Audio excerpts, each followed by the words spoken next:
Tip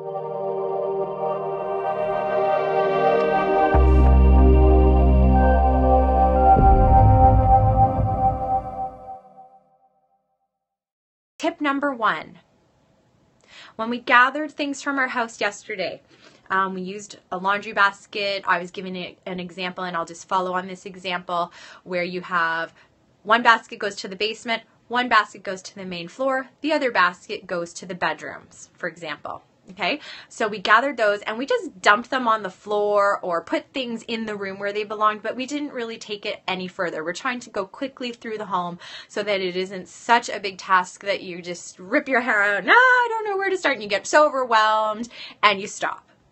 So we did that. So now what I want you to do is you're in your room, you have everything that should belong in there after your big exercise yesterday, and you're going to choose one surface or one corner only.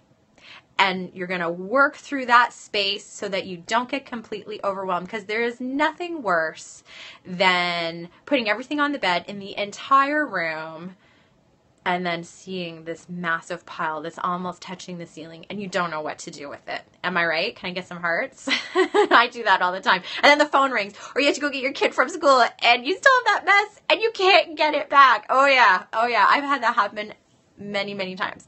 So while we're in our one surface or our one corner of the room, you're going to use I use laundry baskets, but 3 containers of some sort. And you can label them if you really want, but just know that one is a pile to keep, one is a basket to sell or donate, and one is a garbage or recycle basket. Okay? So that's my first tip. I also, as part of this tip, don't get tempted to buy organization systems if it can be helped.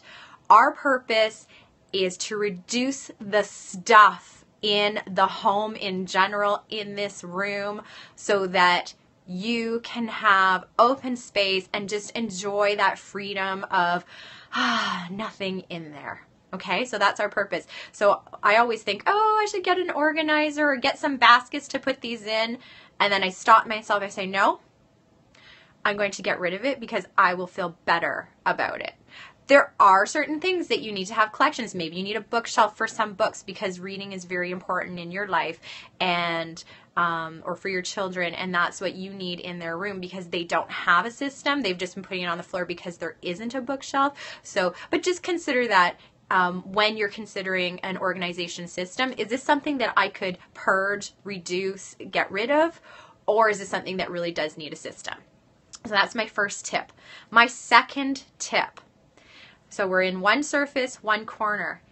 After you clear the corner of the things and you've put them in the appropriate basket, the keep, the trash or recycle, or the sell or donate bins, then what you're going to do is you're going to pull out the furniture. If there's furniture there, you're going to wipe down the baseboards, the back of the furniture. You're going to vacuum. You're going to do a really good clean. You can polish your furniture piece with wax if it's appropriate.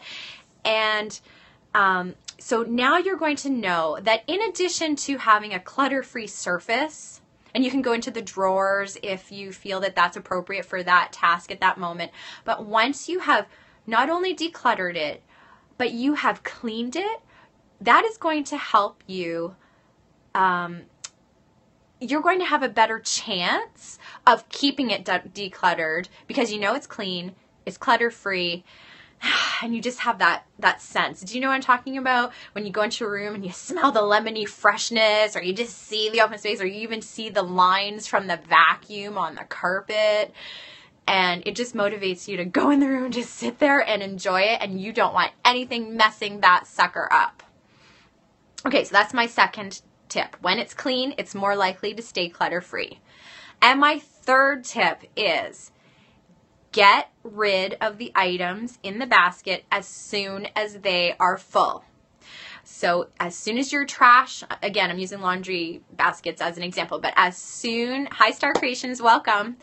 As soon as your trash basket is full, or your recycling basket, I want you to put it in a bag or, you know, I want you to take it to the garage if that's where you keep your garbage that goes out onto the curb. I want you to put it out there. I want you to put your recycling into that recycling bin. Get it out of the house so that it is on its way to where it needs to be, but not in your house. Okay?